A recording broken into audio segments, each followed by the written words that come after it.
William, hopefully your favorite videographer from Two Hats Publishing. I welcome you to another Two Hats special of community events. Let's look in and see what's really happening.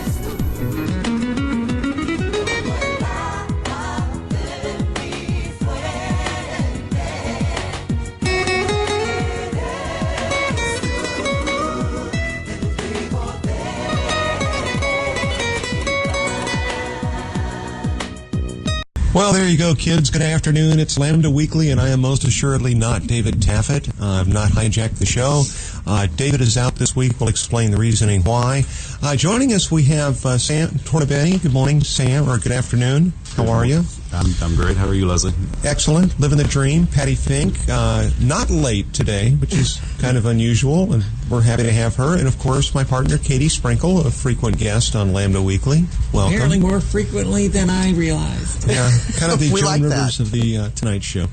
Anyway, the reason David is not here, I don't know whether you have heard or not, but his husband Brian passed away suddenly this past week, and it was sad and tragic, certainly for David. It's affected so many of us.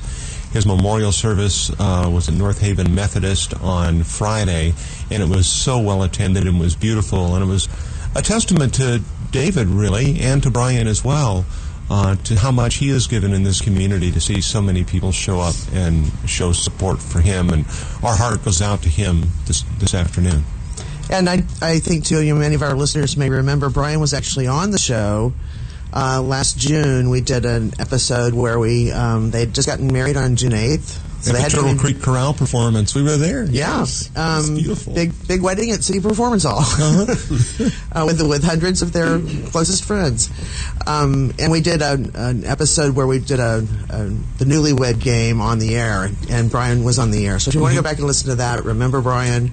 Another way you can remember Brian and David is to honor Brian with a donation to your favorite charity. Mm-hmm. You could contribute to Congregation Beth El Binah, Knon, Equality Texas, any of those of your choice, the SPCA. Would be a great way to honor Brian and to let his memory live on, and may his memory be a blessing. Indeed. Yeah, he's definitely missed today. Our thoughts are with you, David. If you're listening, we hope you're feeling better and doing okay. And I know he'll be back here, but we just volunteered to come in and pinch hit for him because he's always been there for us, and we wanted to be there for him. Sam, you're a little bit sleepy-eyed. And what, did you get up at like 2:30 this morning? Yeah, with the time change in the time zones, it was about 2:30 when I got up. So you just got back from Washington, D.C. That's right. And the first question that I had when we were talking out in the lobby is, what's the vibe like there right now? Because I know that from seeing and reading and whatnot, you kind of get one feeling, but I think the press is a little bit irritated with him, so I think we get a little bit of a slant on things. But what's the vibe like in D.C. right now? Well, it was a little weird. I lived there for 27 years, and I saw a lot of changes that went through that town, but it seems a little tentative about things. Mm-hmm. People don't really know what's going on. They're not quite sure what kind of steps to take, and I think particularly in the business community, they're a little bit not even sure what kind of policies are going to be put out there. Now, you were there more or less with the Human Rights Campaign. Was there any specific legislation that you were there lobbying on, or is it more general equality? What is it you were there to speak with representatives about? Well, this is the annual spring conference, and in conjunction with that, HRC has a lobby day where people go to the Hill, and it's not really to talk about specific pieces of legislation, though you can if you want, but the idea is to show the LGBTQ community on the Hill, to show that we're part of the communities that all of these members represent, and that we're there to make our voices heard. Mm-hmm.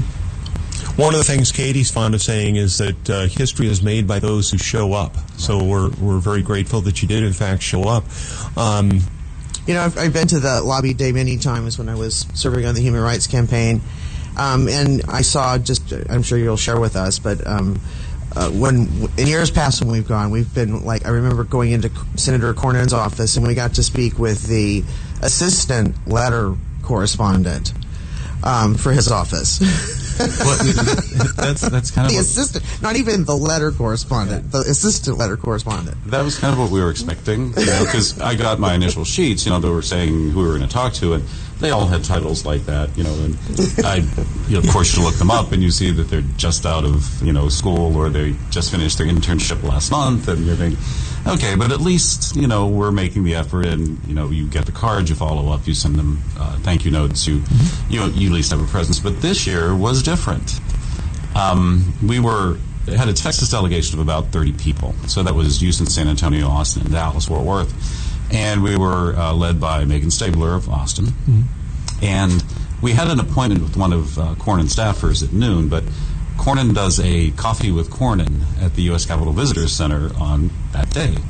So we decided we would all just assemble there and see if we could get some time with the senator. So our strategy was that we weren't going to clump. We were going to try to be a little stealthy here, so we'd be all in different places, so we were asking questions. It would seem like this section is all HRC LGBT, we would be starting throughout. So he, of course, had some pretty wise staff members who came out to talk to people and find out where you're from, what you're here to talk about, and stuff. So what happened was another staffer came out, asked all 30 of us to stand behind the podium for a photo op with the senator. So he came out. He did. He did. Wow. Not in that way. He came out from behind the curtain in the back. Crazy. And, we had the picture taken. So there is photographic evidence that Senator Cornyn knows LGBT people. And he spoke with us for quite some time. Megan led the discussion at that point. He wasn't particularly helpful as far as, he said he wasn't familiar with the Equality Act, for instance. It was in all the papers. Yeah, I know. I'm sure he gets those clips. Just not the right ones. Yeah. But he... No pun intended. Right. At least he was engaged, and we did get to see him. And later when we talked to his staff, there were younger people who were very much on our side, if you will, but, these were in separate conversations that they said, we understand what you're talking about. Politically, that's not viable right now. But, there was some signs of hope that people are, understanding and the messages are getting through. And the flip side of that, though, the messages get through, and it's we'll talk more about it later, like with the SB 6 hearings, is how hundreds of people can tell compelling stories, and children can pour their hearts out, and then the committee votes 7-1 to put this hate-filled bill out into the General Senate. How do you not get down? Because to me it seems like this is different now than it's been before. It just seems like there's a prevailing mean-spiritedness in the GOP. It's almost like there's a backlash and a punishing where there's this spirit of taking things away from people. There's not respecting rights or putting things forward that make the country better. It's taking things away from other people. And how do you not get down with that, where somebody will say, yeah, listen to everything you have to say, and then I'm going to go ahead and screw you as soon as you leave? Well, also something that's interesting there is that you're talking about having compassion for people. You're talking about being able to empathize with people, but that's just not politically viable right now. Mm-hmm. I can't be a real person. I can't be a human being with heart and feelings because, I got to protect my phony baloney job. That's not what the party stands for right now. But an example of that, I think, too, is this whole idea that we've seen in the last week about, we're going to separate parents from their children when we, arrest them, undocumented people, as a deterrent. So they're going to, be mean. Yeah, it's just mean-spiritedness. It is. Yeah. It's just pure meanness. Mm-hmm. But, to answer your question, how do I not get down about that? I'll kind of defer to James Baldwin on that one. I'm an optimist because I'm alive. Yeah. And so you got that going for you. Well, no, that was an amazingly powerful movie. I'm not sure if you saw it. I saw it. I'm not your Negro, but wow, it was absolutely amazing. And James Baldwin, just bringing him to a new generation of people, just the inspiration from that was incredible. But it is true. You have to be optimistic. You have to keep looking at the way that this is going to move forward. It's chipping away. It's constantly doing this. I came out in 1974, and we are still fighting for job security. We are still fighting not to be denied housing and public accommodation. And, you have to keep doing it and doing it and doing it. It's something, C.C. Cox was sitting next to me at the memorial for Brian. And it was before it started, before Katie got there, and we were just kind of looking around the room, and Cece turned to me, and she said these incredible words. She said not to get too heavy about it or to let it hold us down or anything, but she said loss is such a big part of our community, and it has been. It has been. And it's something that we do well, is deal with and handle loss, because it's been such a big part of who and what we are.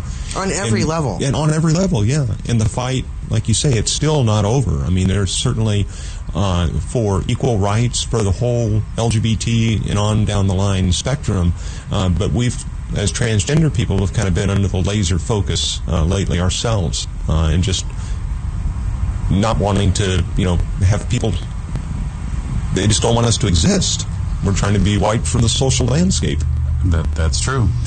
It does give me hope, though, when I see a transgender woman talking to Senator Cornyn, standing there eye to eye as peers.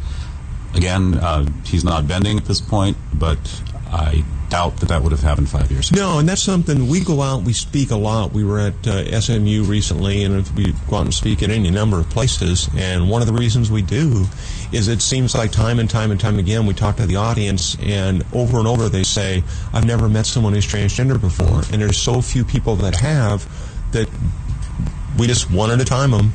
And so now after we've spoken to you, now you have spoken to someone who's transgender. Now you've met someone, and we're not threatening, we're not scary, and they kind of go, oh wow, and you see the light go on. And sometimes it's easy to get down when, we talked about this before the show.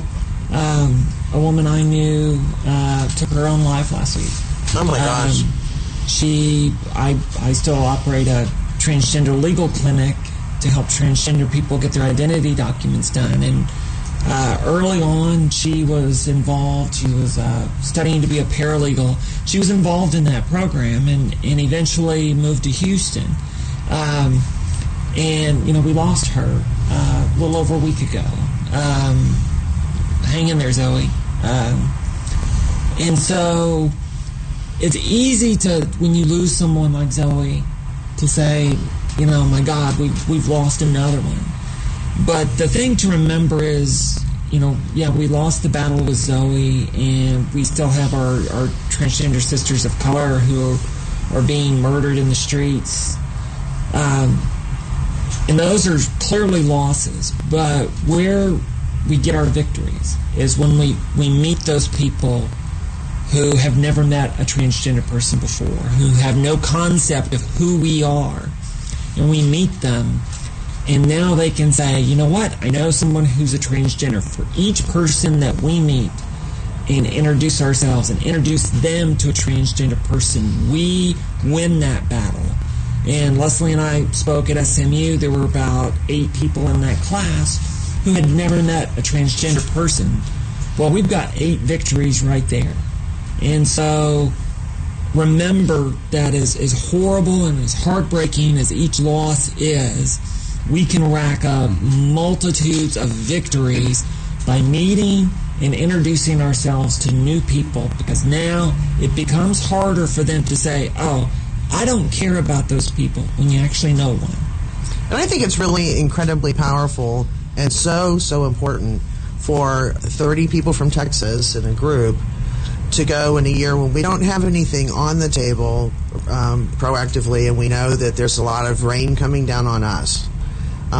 To be there in the low periods and show ourselves and let them see us, make sure they see us, just as we are on years when we're hopeful for something positive to happen, whether that's in D.C. or Austin or other places.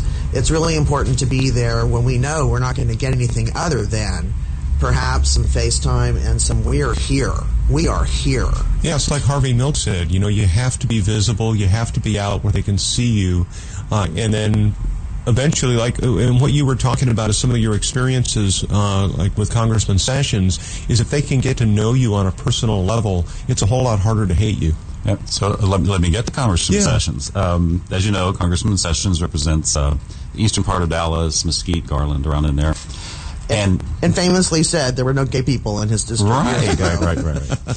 So we had a meeting with some of his staffers. He was not scheduled to be there, and when we went to his office, he indeed was not there. So we went into his office where he has a little conference table, and we were sitting around chatting about stuff. So as we were going through our discussion, the congressman walks in. So here's Pete Sessions. He comes in, he sits on the couch, listens to the conversation for a few minutes until he gets the gist of what's going on, and then he leaves. And we all kind of thought, well, no surprise there. But then he comes back, and he started to engage in the conversation. And what caught his attention was one of the people there was Ingrid Retzer, who's a U.S. Marshal here in Dallas. And Ingrid was talking about her story, which is that, here she is. She's a U.S. Marshal. She puts her life on the line daily. And she focused on last July when the police shooting happened here in Dallas and how she was called in to help support the police. She was there in full battle gear.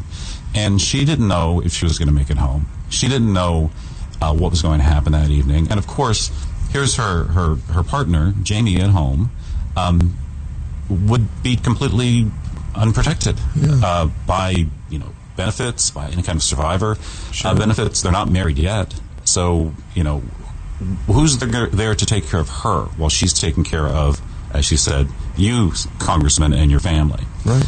Well, that touched him, and he said, so you're a U.S. Marshal. I'm a U.S. Marshal. And he pulled out his badge, and she pulled out her badge, and they exchanged, we took pictures of this. You show me yours, I'll show you Exactly. So then he says, Ingrid, come on, let's go in my man cave. And we're like, what? So he's got this walk-in closet in his congressional office. So the two of them go in, and they come out. He takes her in there, and he says, you got to grab a costume. We got to come out there in costume. So they grab cowboy hats. And the two of them come out in matching cowboy hats, and we're like, okay, this is really interesting. We're not talking substantive here, but then we did get into a conversation. He did tell us that he has a sister-in-law who is a lesbian who lives in Austin. That was new news to me. She has an African-American partner, and they live in Austin, and I think they're married at this point. We did ask, well, if that's the case, how can you not support the Equality Act? And that's when you get back into political viability and all these other things. Where he went after that was he decided to talk to everybody else in the room, because he had focused on Ingrid, but he went to each individual, asked what you did, where you're from, a few other questions. He tried to relate. I mean, it was very engaging, so that we were there to humanize what the LGBT experience was. He was there humanizing what the Pete Sessions experience was. And I think that even though, again, he's still not on our team with the legislation that we went past, it was a good discussion. Yeah, you made the connections. Yeah. We're speaking with Sam Tornabene, Patti Fink, Katie Sprinkle. I'm Leslie McMurry, filling in for David Taffet. We'll be back with more of Lambda Weekly after this. Welcome back to Lambda Weekly. My name is Leslie McMurry, filling in for David Taffet. Katie Sprinkle is joining us, Patti Fink, and Sam Tornabene.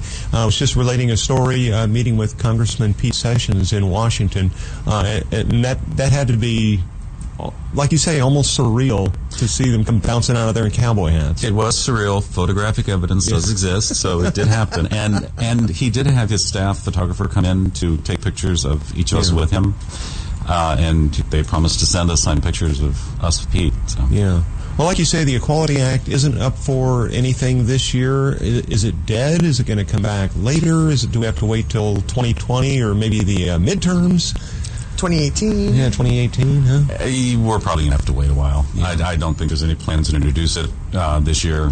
I don't know really what Congress is going to be trying to do. I mean, I'm going to work on repealing and replacing Senator Cruz is what I'm... Yeah. I could certainly get behind that. Yeah. I'm sure you'll get a lot of support around certain parts of the state of Texas, but it might be an uphill battle. One year when I went to the Equality Convention, we did Lobby Day in D.C.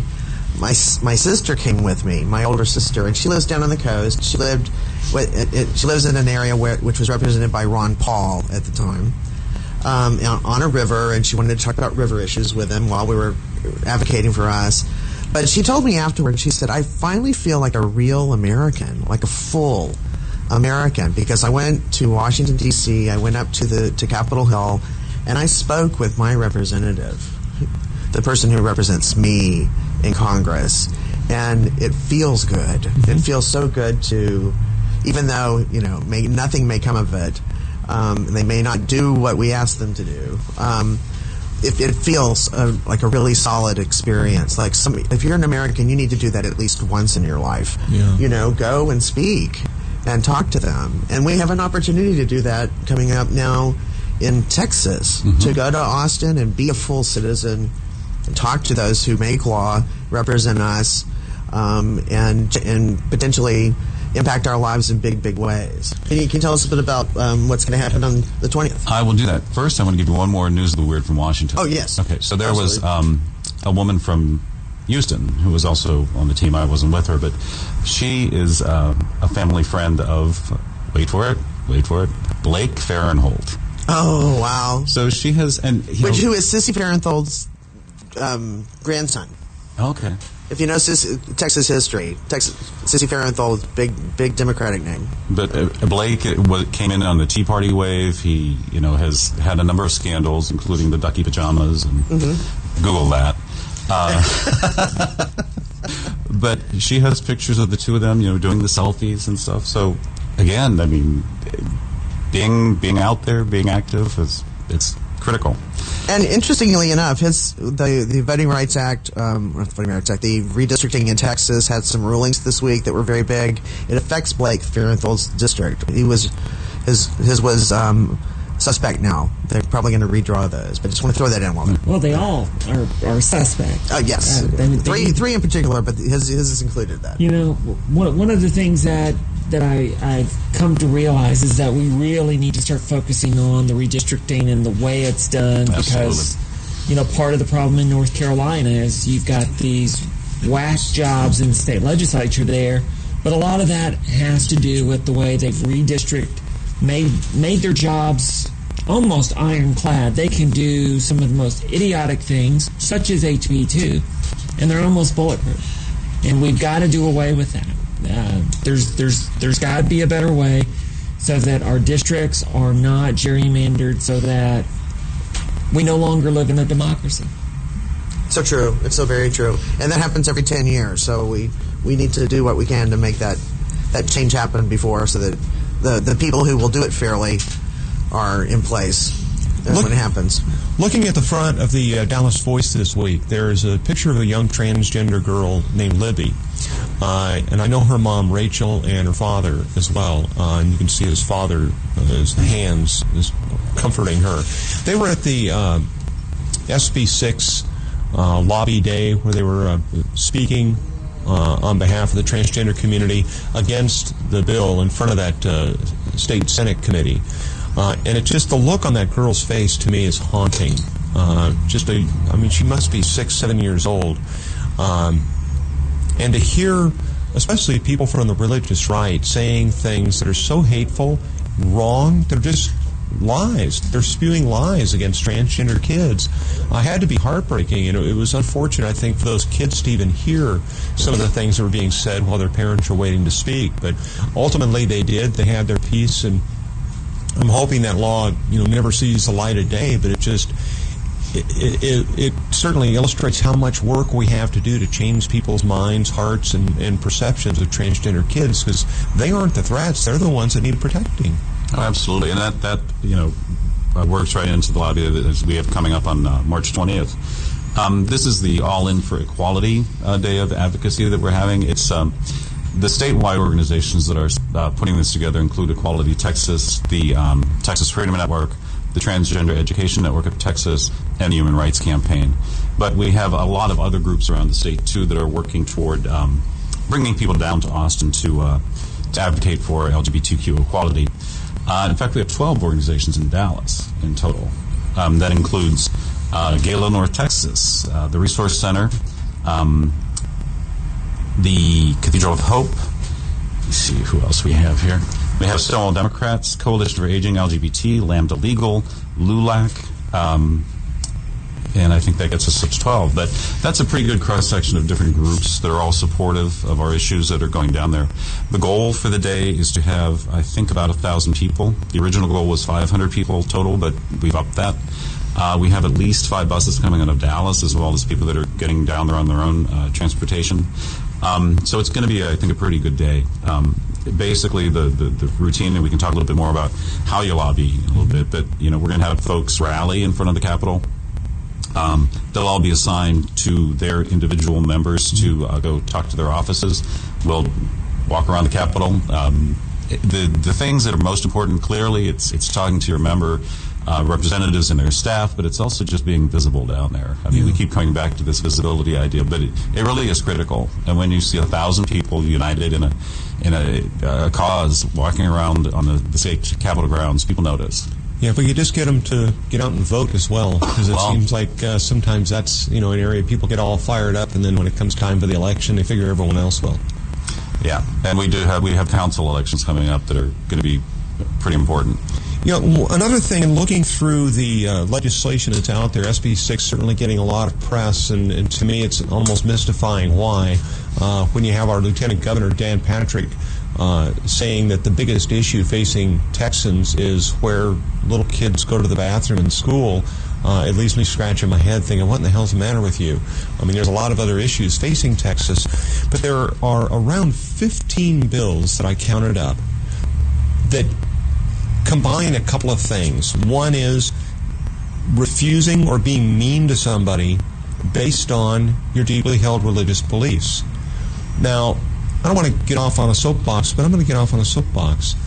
Both my mom and dad were devout Christians, and I think both of them would be turning over in their grave to hear what's being done in the name of Jesus Christ.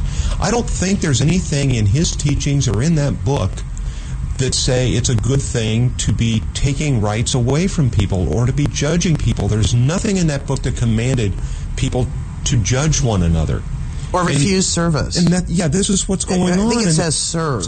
Right, they have to make... Not don't serve. That's like 522 says allowing county clerks to pass off issuing marriage licenses to other certifying officials because of their deeply held religious beliefs. Or 651 redefines and expands the definition of religious expression. And on it goes, is basically allowing your religion to hate other people. And I wish I could see people from large Christian congregations standing up and repudiating those things, saying, this is not what we believe. This is not who we are. And you're offending me by even putting bills like this out there. It's heartbreaking. That's not what it's about. You do have a lot of members of the faith community that are supportive and have been affirming. They need to be more vocal. Yeah, they need to be loud. We need to give them more support, I think. What I've never seen in any of these things is, how do you define a person's sincerely held religious belief? Do you have a test to see, have you been to church 3 out of 4 Sundays? How much of your, do you give 10% of your gross wages to a religious institution? Have you ever been divorced? Have you ever had an affair? Had you ever, do we ask all these questions before we affirm that is truly a sincerely held religious belief that will then enable them to be mean to other people? Yeah. And I'm wondering, too, if you inadvertently serve someone who's gay, do you have to go back later if you find out and give them a refund? I believe that would be a sin. Do you have to carry a card? Do you get demerits if you accidentally serve someone and have to retest? Well, I think what's really crazy about this is, let's think about this. Let's say that this passes and this idea that you could refuse service.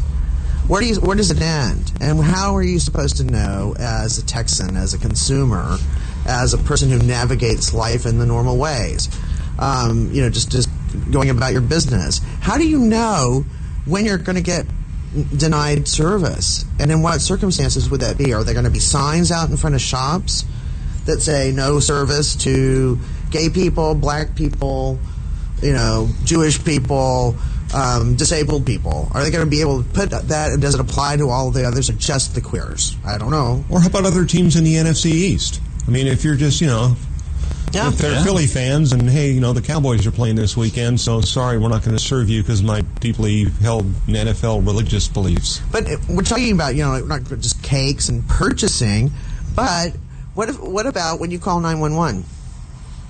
You know, what about when you show up in an ER? If a doctor decides, well, you look queer to me, so I'm not going to serve you. Interestingly, I'm not going to save your life. Our Attorney General Paxton has already answered that question by filing a lawsuit that has been upheld by that wingnut in Wichita Falls that says doctors can refuse to treat transgender people or women who've had abortions based on their deeply held religious beliefs.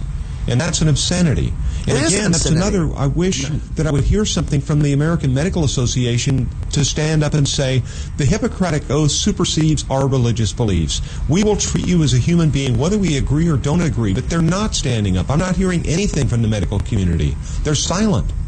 Where is it?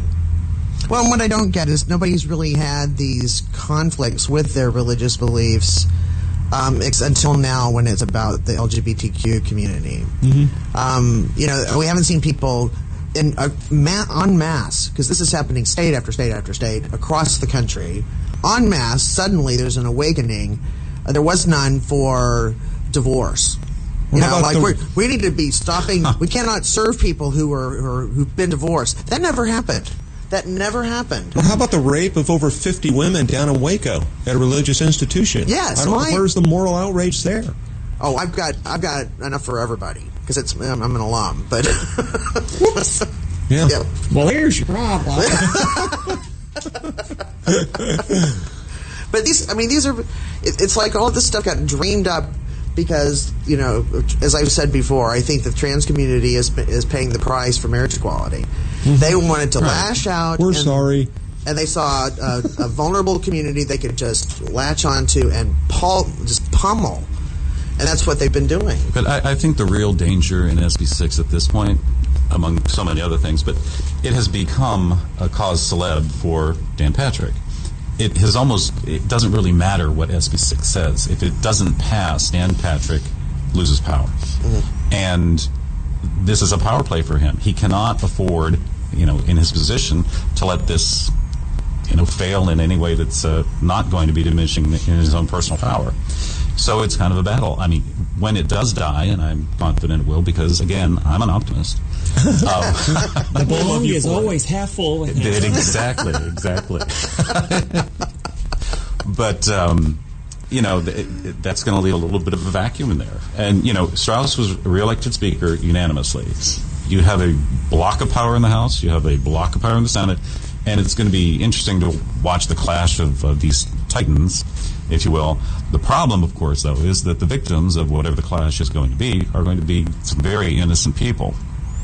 And exactly. That's just wrong. And I think what they don't understand, particularly with SB 6, is if it should pass, they're going to be men walking into women's restrooms by law and freaking people out. And there's not going to be a damn thing they can do about it. And I suggest that we have trans men go into women's restrooms with a cisgender woman, always with a witness, so that there can be no, he attacked me, or he was menacing, or something.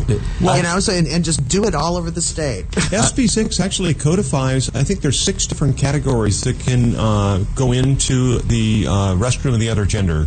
And that makes it law in there, because some of these people that are proposing it are wrongly saying, well, it encourages men to dress up as women and go into the women's room. Actually, no, it doesn't. And which has never happened. There's nothing that happens. There's nothing to stop that now, and there's nothing that would stop it under SB 6. But you could dress up as a janitor, which, I mean, you pretty much, if you just have a trash can and a floor sweeper, nobody's going to say anything, because it codifies in that law.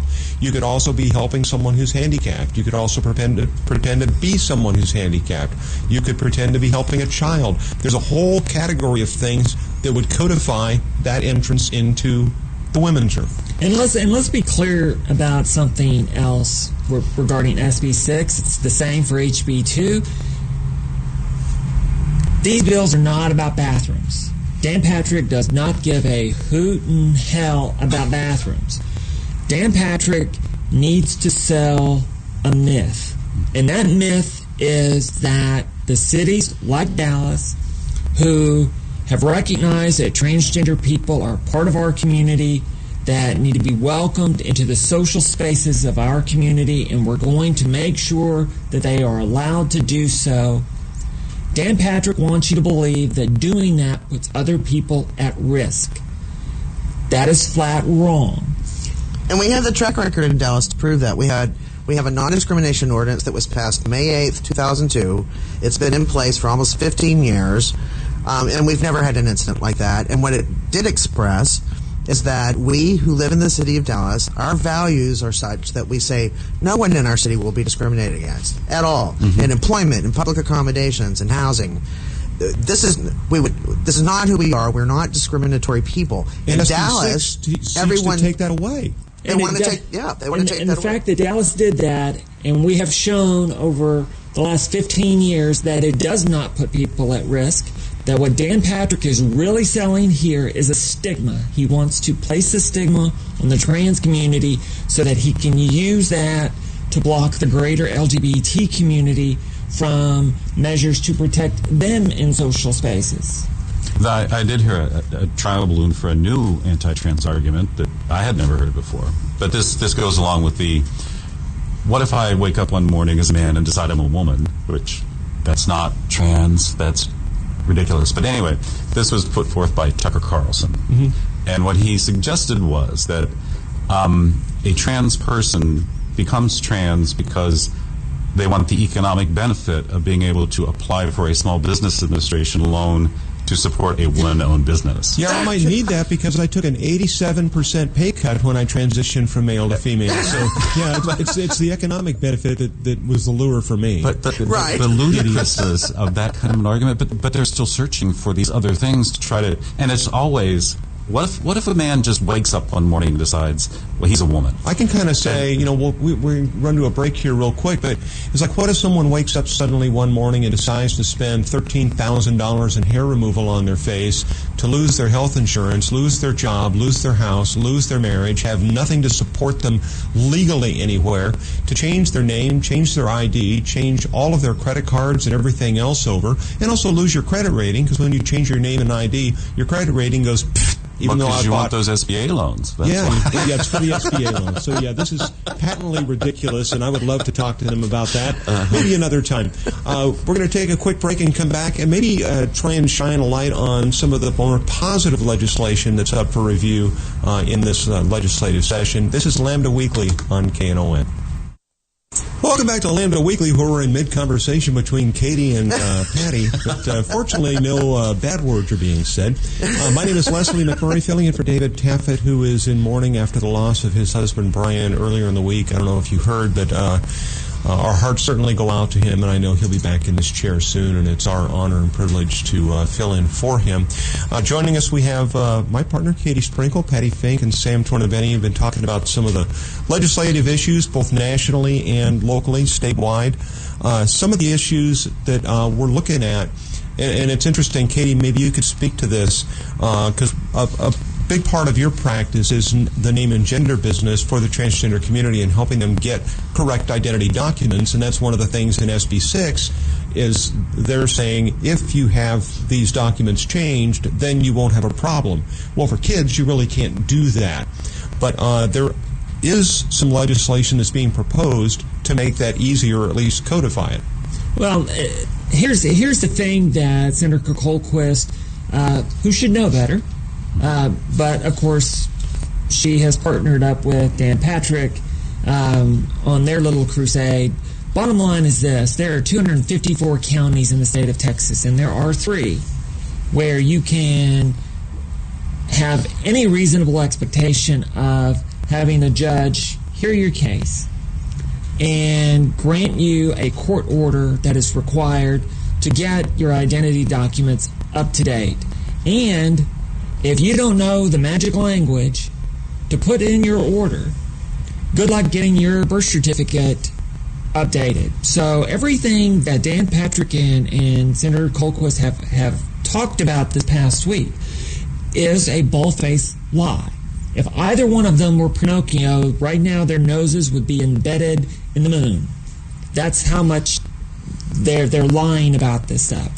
The fact is that you have to get a court order. You have to be able to go in and demonstrate to a judge that you have medically transitioned. The Tucker Carlson argument falls flat on its face when you bother to look to see what you have to do to transition. Because if Tucker Carlson wakes up one morning and says, I'm going to go get myself an SBA loan so I can start my own conservative BS network. As a woman. Well, as soon as he goes down wearing his pretty little red lipstick and his high heel shoes, he's going to discover that they're going to look at his identity documents and say, I'm sorry, sir, but you are not going to get an SBA loan because you are not a woman. And plain simple fact of the matter is Tucker Carlson would just send his wife to go do it for him. It's like a straw purchase. So the fact is that he's ignoring the process. In Texas, it's very limited. And like I said, there's 3 counties where you can go. One of which is Dallas. And that's it. And so this nonsense that somehow you can just willy-nilly go down and change your birth certificate, change your driver's license, doesn't exist. It needs to exist. It needs to exist in all 50 states. It is a matter of national security because when law enforcement encounters people, namely me, they need to be able to look at my ID and see how I look on a day-to-day basis. You know, there were a few years ago, there were a number of states where trans people were going in to get new driver's license pictures taken. And they were demanding they remove makeup and all that stuff because, no, we need to know what you really look like. Well, guess what, jackass? This is how I normally look. Yeah. So you probably want this picture, not that one. We should sneak that requirement into the Patriot Act because it's a matter of national security. So, sure. That's true. It is, absolutely. Our passports need to reflect who we are so that when we travel, that's who we are. So the battle line here is we need a uniformed way. I talked to a transgender woman about a month ago. She was from a county up along the Oklahoma border. She went in to try to get a court order, and the judge said, I'm going to deny your name change. I'm going to deny your gender marker correction. I don't really care about your medical documentation. I don't care what surgery you've done. The county thanks you for your filing fee. We appreciate your donation. Good luck. And denied everything and sent her on her way. Wow. And that is the norm, unfortunately, in the state of Texas. Judges who, for political expediency, for quote-unquote deeply held religious beliefs, or just because they like to be jackasses, across the state do that. And I would love to say that's the only conversation like that I have had. Unfortunately, it's not. I've heard stories from different parts of the state where that has, in fact, happened. So we need something where we can do it, at least in Texas, but we definitely need it nationwide. Well, tell us about Lucio's, Bill.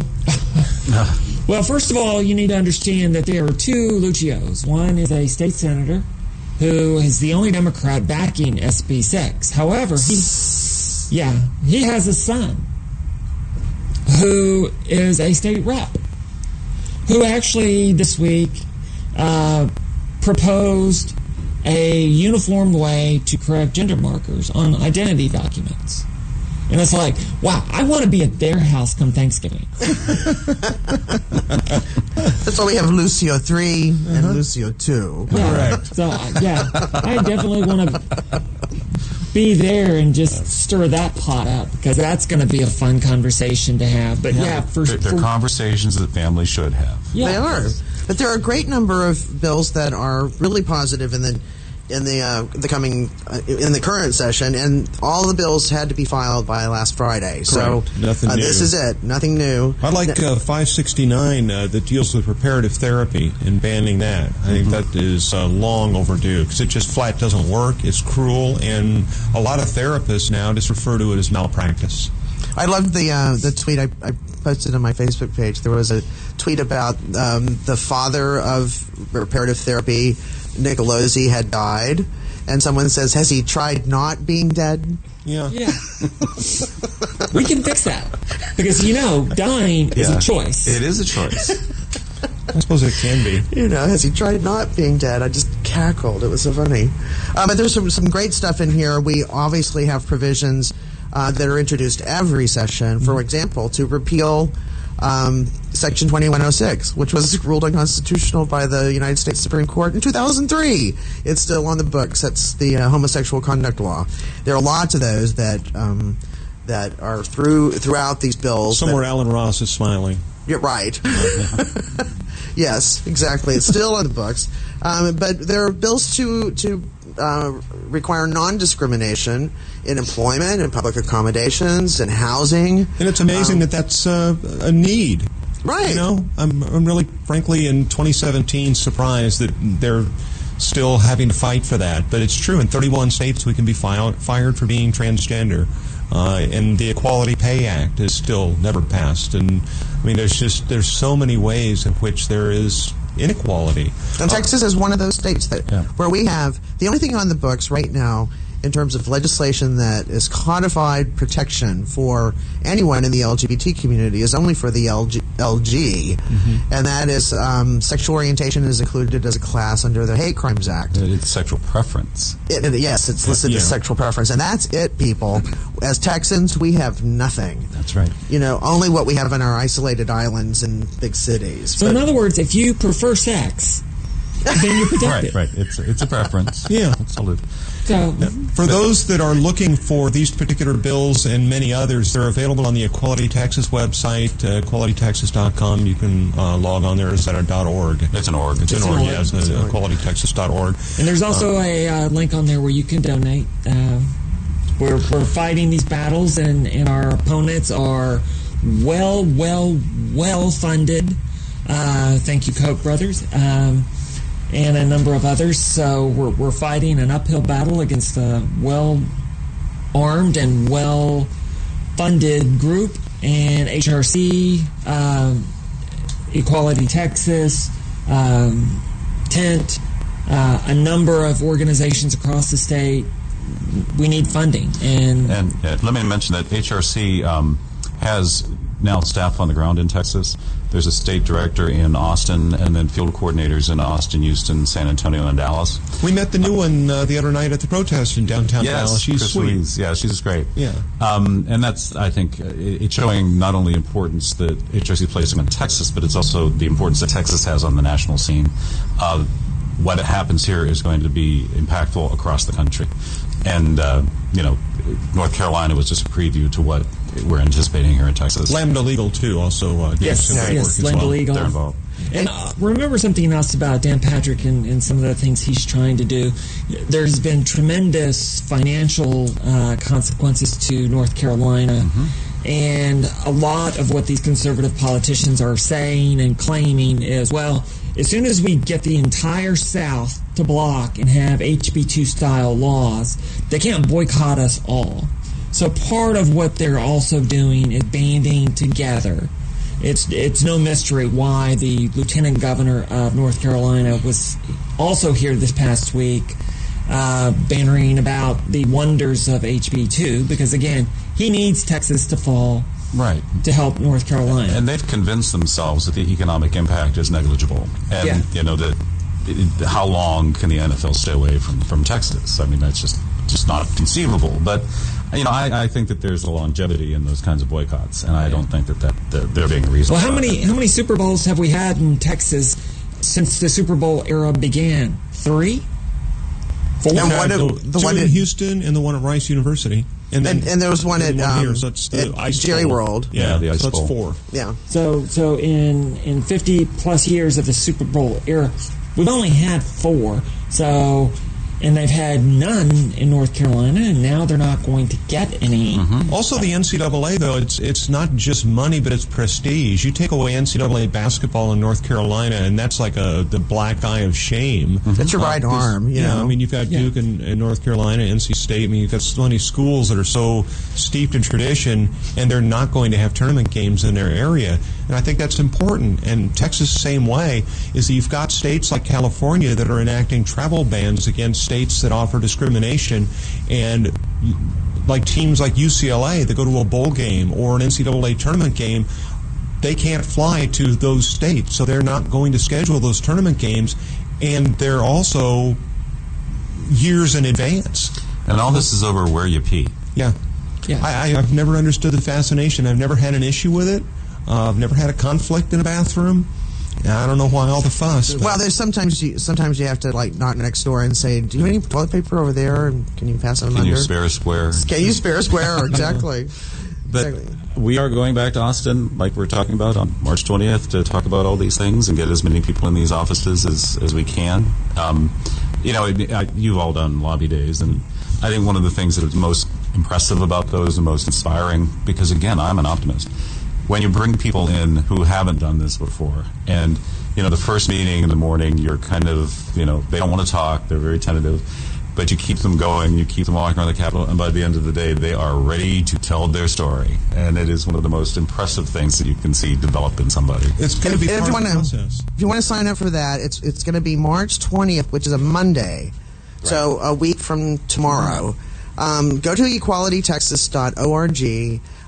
There's going to be a prominent graphic that you can click on there, and you need to register, and it's going to cost you $5 because they want to make sure that you come. But that includes lunch. It includes lunch, and they're going to have a packet for you and probably some pre-training that you can do online. They'll send you an email about that, and it's not a scary process at all. And just remember that you're going to be with other people, and you're not going to be alone. And so you're going to have a packet of information, and you're going to be prepared before you do it. So don't think of this as a scary thing. And bring some allies with you. Bring some folks who are not LGBTQI and energy bars and comfortable shoes and water and like I mentioned, we are supplying bus transportation down there, so you can go back or down and back in the same day. We'll have buses leaving from Plano at 7 a.m. They're going to be at the Cinemark West Plano parking lot. They'll be leaving from the Cathedral of Hope parking lot at 7:30. You'll be taken to Austin, given a briefing by Equality Texas, and then you should be back home by 7 p.m. that night. If you'd like to register for bus transportation, you can do that on the StonewallDemocratsofDallas.org site. Again, it's all spelled out, StonewallDemocratsofDallas.org. Or you can go to GalaNorthTexas.org and register for the buses as well. We just ask that you wear deodorant and run a comb through your hair. And yeah, comfortable shoes is more important than deodorant.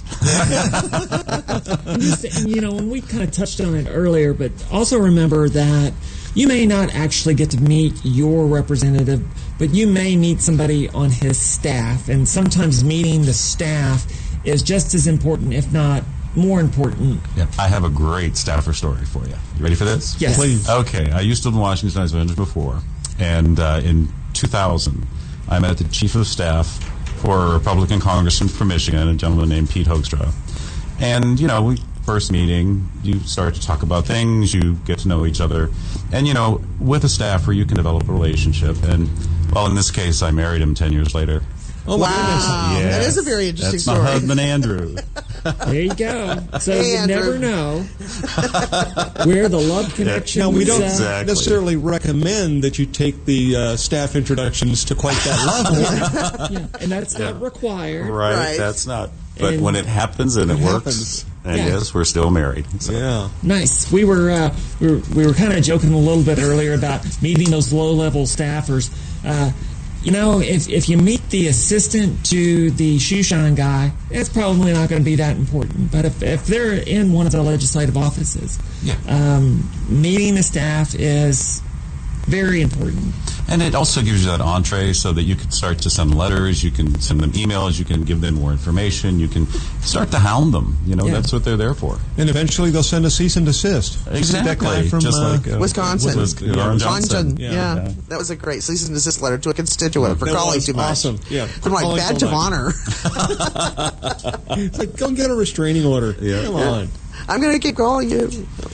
But no, that is important to get out and be part of the process. There's kind of a hierarchy there. The face-to-face meeting, certainly the most important, phone calls, letters, and then finally emails. But any sort of contact to let them know how you feel and where you stand on issues is really, really important, because they're there to represent you and your interests, whatever those might be. And certainly they might be LGBT focused. They also might be, equality focused. They might be just, hey, can you fix the pothole in my street focused? Mm-hmm. And remember that the battle doesn't end with Lobby Day.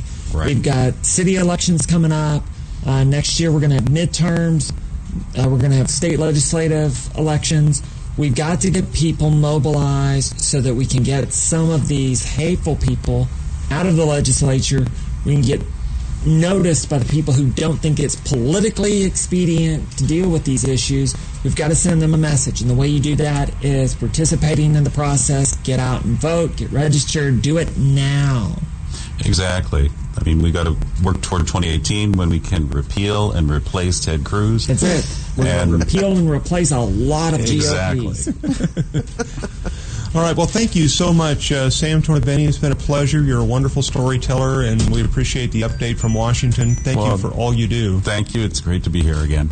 And Patti, so I can come back. Yeah. Yeah. Patti, I think we'll have you back again. This I'll probably be here. Yeah. Next week. And the say mystery hello will be, for us. will she be on time? Well, I'm always early, so between Patti and I, we'll be right on time. There we go. Out. And then, of course, my partner, Katie Sprinkle, thank you so much for joining me, as always, as if you had a choice today. Filling in for David Taffet, this is Lambda Weekly. It's been an absolute joy today. Thank you so much for all of your time and your energy. And we'll be back again, next week. Will, at some point in time. David, hopefully next week, 89.3 KNON. Thanks, Leslie. This is William, hopefully your favorite videographer from Two Hats Publishing. I hope you enjoyed this video. If you like it, please leave comments below, or like, follow, or subscribe to us and get notices of all our videos. We love it, even when you call.